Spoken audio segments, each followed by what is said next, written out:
Bom dia você do módulo 1, classe do Evangelho. Bom te ver de novo aqui em mais uma videoaula.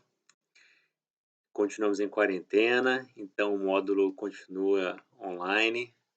Sei que não é o formato ideal, a gente gosta de se encontrar, a gente gosta de discutir. Eu amo ouvir o feedback de vocês, as perguntas, a participação, as ideias que cada um tem. Mas nós entendemos que essa é a melhor forma de lidar com a situação no momento atual. Ficar sem aula seria muito pior. Então, eu quero agradecer todos que estão assistindo às aulas online. Espero que os irmãos estejam gostando. Espero que esteja sendo de bom proveito para todos. Muito obrigado pela participação e pelo empenho, pela dedicação. Obrigado por tirar uma parte do seu domingo para poder estudar a palavra do Senhor.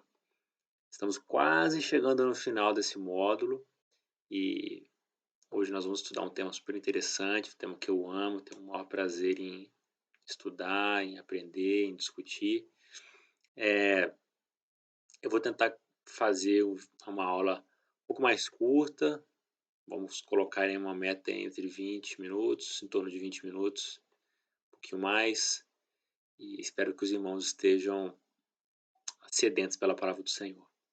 Vamos orar todos juntos? Senhor nosso Deus e Pai, consagramos ao Senhor, ó Deus, essa aula da manhã. Precisamos da ajuda do Teu Espírito Santo, para que possamos, ao ler a Tua palavra, ao conversarmos, ó Deus, sobre aquilo que é do Senhor, aquilo venha não apenas ser uma informação, um conhecimento só do nosso intelecto, mas possa ser um conhecimento do nosso coração também, vivido por nós, experimentado por nós.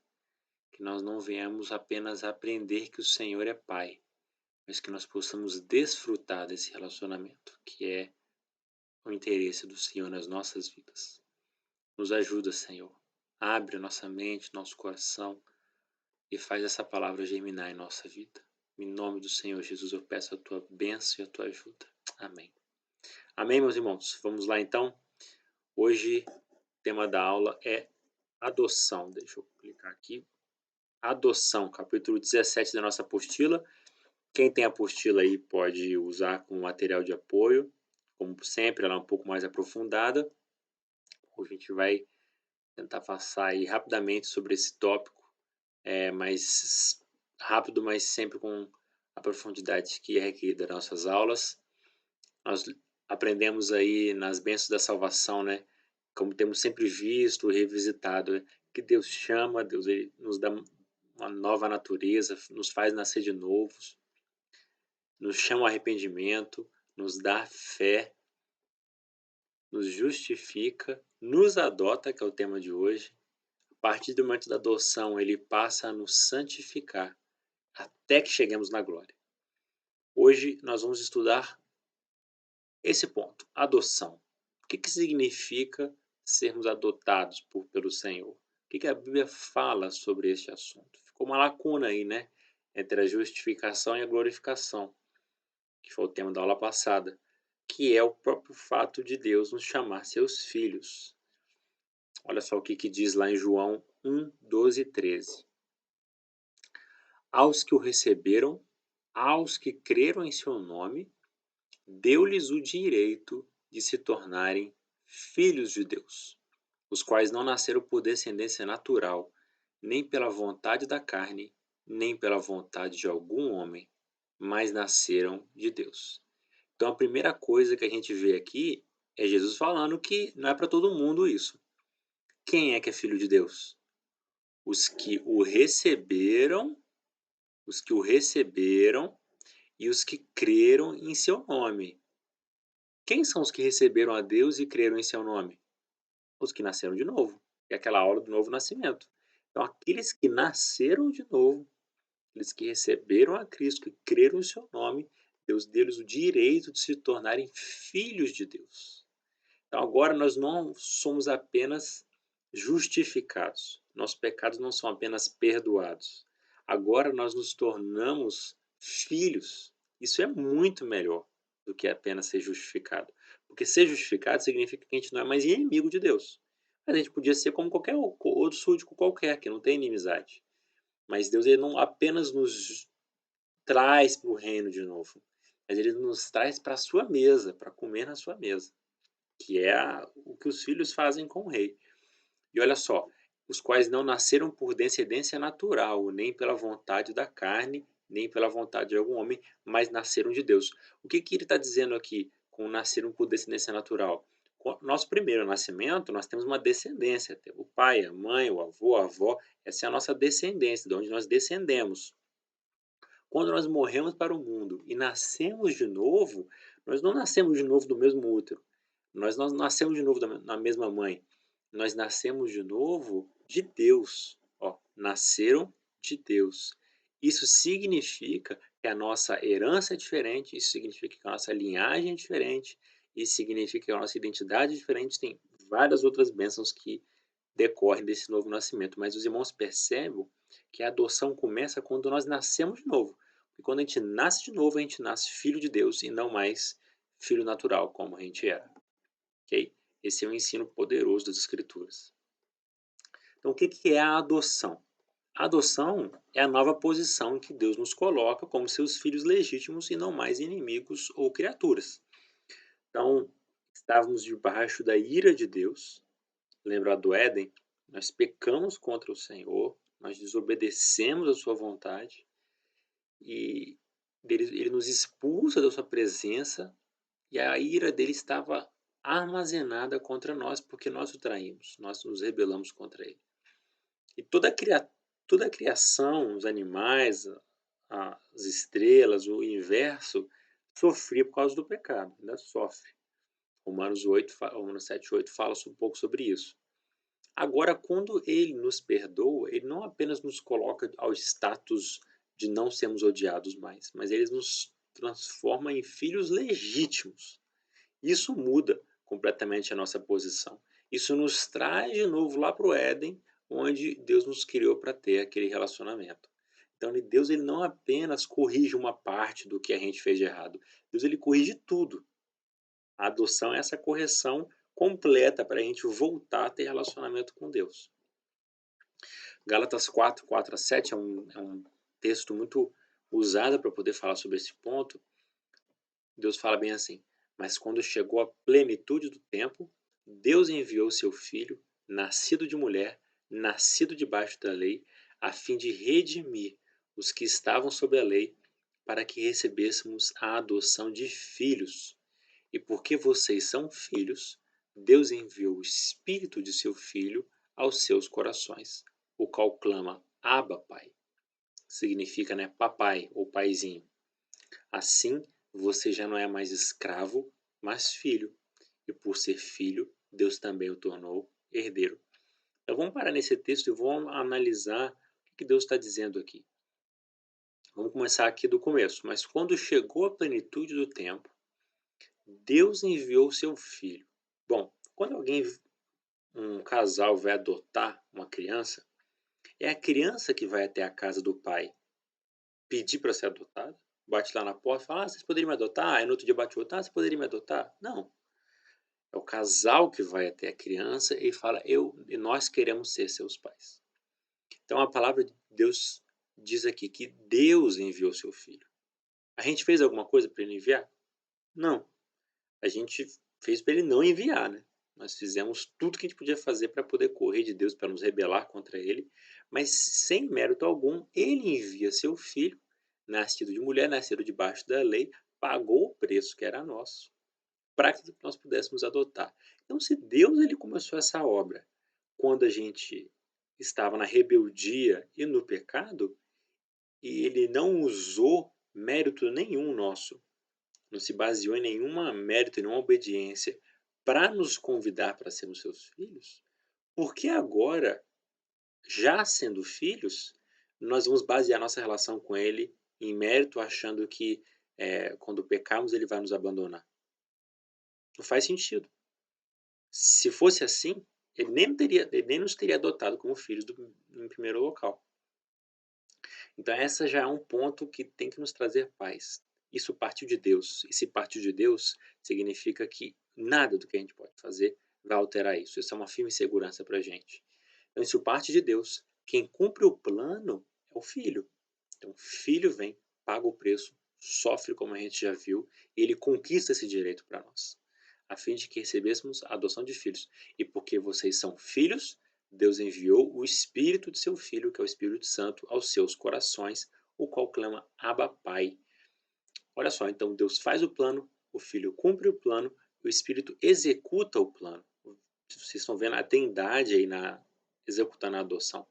Então, o Espírito Santo, quando vem morar dentro de nós, é ele que atesta que nós somos filhos de Deus.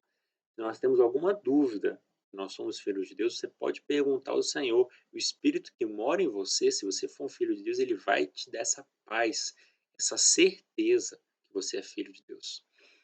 O Espírito Santo não é apenas o penhor, a garantia, mas ele é Deus em nós, produzindo a sua natureza em nós. Porque quando um pai adota um filho, esse filho adotivo ele tem uma série de vícios, uma série de erros, uma série de questões que precisam ser corrigidas. Então esse pai ele vai ensinar esse filho como é que são os costumes da casa que ele chegou. Então o Espírito Santo é justamente Deus morando dentro de nós, ensinando como é a vida que Jesus viveu, para que nós possamos imitá-lo. Deus falando, aqui em casa se vive assim. Nós fazemos assim, nós não fazemos assado. Então, Deus ele vai nos ensinar, por meio do seu Espírito Santo, como é que essa caminhada deve ser seguida. E a nossa relação com ele não é mais agora apenas a de rei ou a de juiz. Agora é a de papai, como fala aí o texto abapai. Era uma palavra utilizada para os filhinhos pequenos chamar o seu pai. Então nós temos essa relação gostosa, essa é uma relação de amor, de carinho com Deus que antes de Cristo não existia. E, além disso, por ser filho, Deus também o tornou herdeiro, é o que fala no final do texto. Herdeiro do quê? Herdeiro do reino de Deus. Se Deus ele é um rei, todo rei tem a sua herança para os seus filhos. Nós somos herdeiros do reino de Deus e do céu, juntamente com Cristo. Diz lá em Romanos 8,17, co-herdeiros com Cristo. Então, todos os benefícios do reino, todo o amor do Pai, toda a provisão do Pai é nosso. Olha só que bênção. Não apenas temos relacionamento com Ele, mas Ele deu tudo que é dele para nós. Então não tem por que a gente ter dúvida, não tem por que a gente achar que Ele não vai prover, não tem por que ter medo, porque Deus já deu tudo para nós. Então agora a gente vai ver alguns outros benefícios dessa herança. O que mais que a gente recebeu? Quais são os benefícios de sermos filhos de Deus? Bom, primeiro é a identidade. Antes nós não éramos filhos, antes éramos criaturas. E agora nós somos filhos. Essa identidade, irmãos, é um dos maiores benefícios, porque agora você pode ter paz, porque você tem um pai no céu. Antes você era apenas uma criatura no mundo. Agora você é filho do Deus dos exércitos, do Senhor que criou o mundo inteiro. Você não é apenas filho. Se a gente fosse filho de um homem muito importante, nós já nos acharíamos o máximo. Poxa, eu sou filho do fulano. Nossa, parabéns. Teria toda uma questão de honra. Mas a gente é filho não de um homem, a gente é filho do Senhor dos exércitos, do Deus que quando fala todos calam. Olha só que honra. Essa identidade tem que nos trazer coragem, ousadia, alegria, tem que nos trazer paz. Ore ao Senhor pedindo para Ele revelar a você os benefícios dessa identidade. Para que a hora que você se entender como filho de Deus, se entender que o soberano de todo o universo é seu Pai. O dia que você passar a desfrutar desse entendimento, todos os pequenos problemas dessa vida vão se reduzir a nada. Nós recebemos o relacionamento. Antes nós não tínhamos relacionamento com Deus. Nós fugíamos de Deus, nós não tínhamos interesse nenhum nas coisas de Deus. Mas agora Ele nos leva de volta lá para o Éden e Ele vem na viração do dia conversar com a gente. Ele vem ouvir, Ele vem falar, Ele vem instruir, dar conselhos, amor, carinho. Esse relacionamento que nós temos com Deus, que nós vivemos por meio da palavra, da direção do Espírito Santo, da oração, isso é uma bênção maravilhosa que começou aqui na terra e vai terminar lá no céu. Esse fato de a gente poder falar com Deus muda a nossa realidade para sempre. todas as dores, as dificuldades, tudo isso é dirimido se nós nos apegarmos ao Senhor. A pena é que nós poucas vezes utilizamos dessa grande bênção que é podermos falar com Deus. A palavra de Deus diz que nós podemos nos achegar com confiança ao trono da graça. Sabemos que recebemos graça e misericórdia em tempo oportuno, lá em Hebreus fala sobre isso. Então, a gente tem o prazer da gente falar com o Senhor. Então, a gente nunca precisa ter medo de Deus não estar nos ouvindo. Ou da gente estar, né, algumas vezes o cristão pode pensar, estou falando por nada. Não, Deus está sempre ali falando com você. Depois você veja o Salmo 139, que você vai perceber que Deus está sempre ali nos ouvindo, nos guiando, falando conosco. Deus também nos dá segurança. Romanos diz que nada nos separará do amor de Deus. Tribulação, fome, peste, diabo, nada, nada pode nos separar do amor de Deus. Jesus lá em João diz que nada pode arrancar-nos da mão do Senhor. Então nós temos essa segurança. Quando os discípulos estavam num barco, eles estavam morrendo de medo, Jesus disse: por que vocês não têm fé? Ou o que Jesus estava dizendo? Poxa, vocês são meus discípulos, vocês acham que eu vou deixar vocês morrerem? Eu aqui com vocês? Claro que não. Então Deus ele nos dá essa segurança. Nada nos vai acontecer sem que Deus não permita. Ele tem a mão dele em todas as coisas. Por mais que muitas vezes pareça que a nossa vida está sendo guiada ao léu, Deus ele está firmemente comandando a nossa história. Por isso nós podemos dormir em paz, por isso nós podemos viver em paz, pois nós temos um Deus que cuida de nós, que nos traz segurança. Nós temos a provisão. Então, qual é o pai que não provê os seus filhos? Qual é o pai que não quer dar o melhor aos seus filhos? O Senhor também ele tem isso para nós. Você pode dizer, depois eu passo período de dificuldade, passo período de luta. Com certeza, como nós vamos ver em seguida, isso são períodos de disciplina que Deus está nos ensinando, mas Ele nunca vai deixar faltar. Ele sempre está com todo o domínio em suas mãos. Então, nós temos a certeza de que esse nosso Pai é o nosso provedor. Experimente isso. Tem muitos irmãos que têm muita dificuldade com dinheiro porque eles não entenderam ainda que eles têm um provedor, eles têm um pai que provê para eles. Então eles ficam loucos correndo atrás de dinheiro como se eles precisassem prover para si mesmos. E Jesus disse: não precisa, vocês não precisam de ficar correndo atrás disso. Busquem em primeiro lugar o reino de Deus e a sua retidão, e Deus vai cuidar de vocês. O que é buscar em primeiro lugar o reino de Deus e a sua retidão? É você viver para Deus. Parar de correr atrás daquilo que você acha que você tem que conquistar por suas próprias mãos e deixar que o Senhor cuide da sua vida. Siga a vontade dele. Ouça o que ele tem a dizer. O emprego que você vai trabalhar não é o emprego que vai te dar o maior dinheiro. É aquilo que o Senhor tem para você, aquilo que ele está te direcionando para fazer. A provisão ele vai dar. Deus ele tem a direção, né, como eu disse agora há pouco. O filho, ele não está sozinho no mundo. Ele pode chegar para o pai e falar: pai, o que o senhor acha que eu devo fazer? E o pai vai falar: filho, vá por aqui, vá por ali, eu já vivi, eu sei o que é melhor para você. Se um pai a gente ouve, porque ele tem experiência de 40, 50, 60 anos, por que nós não vamos ouvir ao nosso pai que nunca teve início nem terá fim, que conhece toda a história, passado, presente e futuro? Por que a gente não vai ouvir ao autor da sabedoria? Então, irmãos, por sermos filhos de Deus, isso é apenas para os filhos, nós podemos dobrar nosso joelho, perguntar ao Senhor: pai, qual é a direção do Senhor? Esse emprego que eu estou, a igreja que eu congrego, a cidade que eu moro, a pessoa que eu vou me casar, a direção para os meus filhos, a direção para o meu ministério, o meu projeto de construir uma casa, o lugar que moramos, tudo isso, a escola que eles vão estudar, a comida que nós vamos comer, os móveis que nós vamos ter, toda pequena coisa, o Senhor ele tem uma direção para nos dar.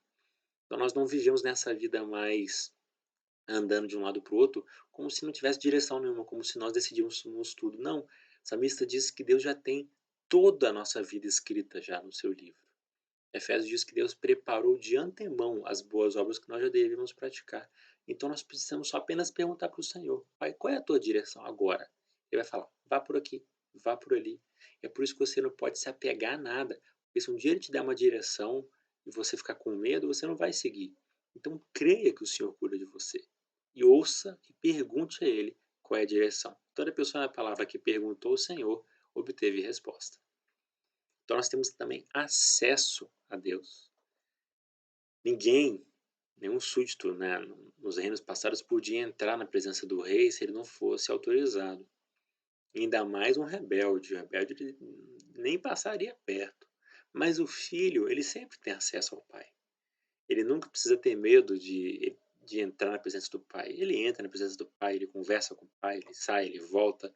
Ele não tem mais as barreiras que impedem ele. Então, quando vocês quiserem conversar com o Senhor, apenas converse com muita reverência, com muito respeito, sim, como a palavra nos manda, porque nós devemos respeito ao nosso pai. Mas você não precisa mais lidar com ele como se ele fosse um rei que não estivesse interessado em te ouvir e você precisa chegar com um jeitinho na presença dele. Não, você é filho, ele tem maior interesse em te ouvir. Então você pode chegar e conversar com o seu pai. Aquilo que você quer conversar com o seu pai, converse. Não tenha medo, você tem acesso a ele. Olha só que bênção maravilhosa. Quantos não queriam ter acesso a um bilionário famoso, a um mentor, a um grande técnico? Nós temos acesso ao Senhor dos Exércitos, ao Deus que criou o mundo inteiro. Nós temos também a disciplina, porque uma vez adotados essa família, nós vamos continuar com os costumes do mundo, a não ser que ele venha e fale, não, não é bem por aqui, é assim que eu quero que você viva. Então ele vai nos disciplinando. Por isso que vem as dificuldades. Hebreus 12 diz que, irmãos, tratem as dificuldades como disciplina. Deus é o nosso Pai. E qual é o pai que não disciplina o seu filho?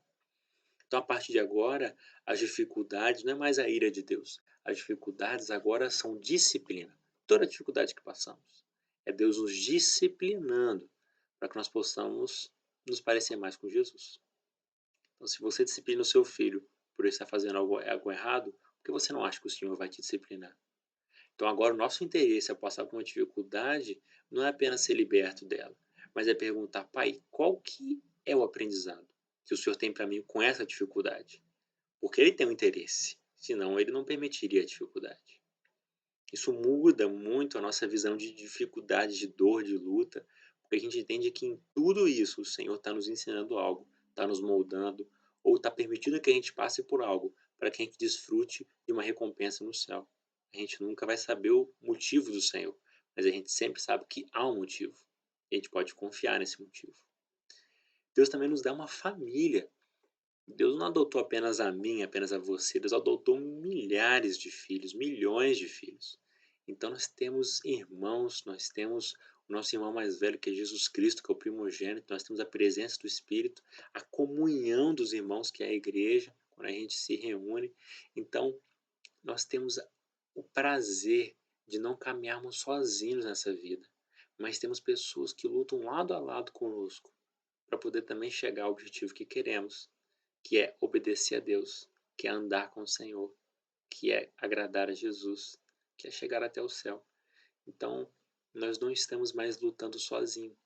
Isso é uma benção, porque é muito bom estar em família, é muito bom ter o apoio das pessoas. Muitos irmãos têm dificuldade nessa aula porque ou não cresceram numa família saudável ou não tiveram um pai que foi tudo isso, que deu identidade, que teve relacionamento, que protegeu, que proveu, que deu direção, que sentou para ensinar, entendeu? Que sempre tinha acesso à sua presença, que sempre estava disponível, que disciplinava com amor e não com violência, não com ira e não com raiva, que, que gerava esse ambiente familiar.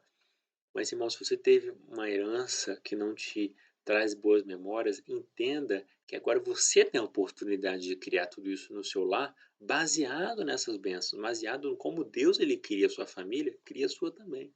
E creia que não é porque você não teve um bom pai que Deus não é um bom pai, não tem nada a ver. O Senhor ele continua sendo bom, o plano dele para a igreja, para uma família continua sendo maravilhoso. Não é porque algumas igrejas as pessoas brigam, têm dificuldade, ou na maioria delas os irmãos têm os seus pecados, os seus erros, que nós vamos deixar de acreditar que Deus ele tem planos maravilhosos para a sua família. Nós temos que viver isso e amar os nossos irmãos. Isso tem que partir de nós. E a eternidade, que é onde todas essas promessas terão um significado muito maior, muito superior, toda essa identidade, esse relacionamento, essa segurança, essa provisão, essa direção, esse acesso, essa disciplina. A disciplina não vai ter mais, né, porque nós não teremos mais a presença do pecado, mas teremos essa família, nós vamos ver Deus face a face. Então, essa é a herança guardada para os filhos de Deus, onde nós vamos desfrutar de plena e perfeita comunhão com Deus. Não existe nada mais valioso do que estarmos na presença de Deus, vendo a Deus face a face, e agora sentando no colo do nosso Pai, falando com Ele, desfrutando da presença dEle. É isso que nos aguarda. Se isso não te enche de alegria, não tem nada que vai te encher. Não existe nada melhor do que sermos filhos de Deus. Para terminar essa aula, eu separei a mesma imagem da outra aula, porque eu acho que ela reflete muito bem o amor e o carinho de um pai. Nós somos como esse jovem, né? O filho pródigo que volta, não temos nada por oferecer para Deus, mas ele vem, olha como esse pai abraça o seu filho, trata ele com amor. Depois a palavra diz que ele vai colocar um anel no seu dedo, dá uma festa. Assim é o nosso Pai. Por mais que nós tenhamos pecado contra o Senhor e continuemos a pecar, o Senhor ele tem misericórdia, ele nos abraça, ele cuida de nós. Então, vamos lidar com o nosso Deus com reverência, sim, com temor, sim, mas vamos lidar com Ele também com essa intimidade, com essa certeza de que Ele nos ama e Ele vai cuidar da nossa vida. Isso vai nos trazer paz nas dificuldades, saber que nós temos um Pai que nos ama. Que os irmãos tenham essa certeza, essa confiança. Vamos orar? Senhor nosso Deus, muito obrigado, Senhor, por esse tempo que passamos aqui. A minha oração, Senhor Deus, é que o Espírito Santo do Senhor possa comunicar essas verdades na nossa vida. Que o Senhor possa nos ensinar, ó Deus, como é sermos filhos do Senhor e nos ajudar a desfrutar de todas essas bênçãos de sermos filhos. Se existem irmãos meus que não estão desfrutando de algumas dessas bênçãos, mostra a eles, ó Deus, como eles podem desfrutar. Se existem pessoas aqui que não têm certeza se são filhos de Deus, confirma, Senhor. Confirma elas por meio do Teu Espírito Santo. E se elas não forem, convence, regenera, faz nascer de novo, Senhor, para que todos nós possamos desfrutar de perfeita comunhão contigo. E que essa identidade de filhos nunca nos fuja à mente. Que a certeza que nós temos um Pai no céu que cuida de nós e está ao nosso lado, não apenas no céu, que essa certeza possa nos dar segurança nessa vida e nos encher de coragem para cumprir os teus planos. Oramos em nome do Senhor Jesus. Amém. Amém, irmãos? Então fiquem com Deus, tenham um ótimo domingo. Espero que essa aula tenha sido proveitosa para você. Deus te abençoe e até a próxima.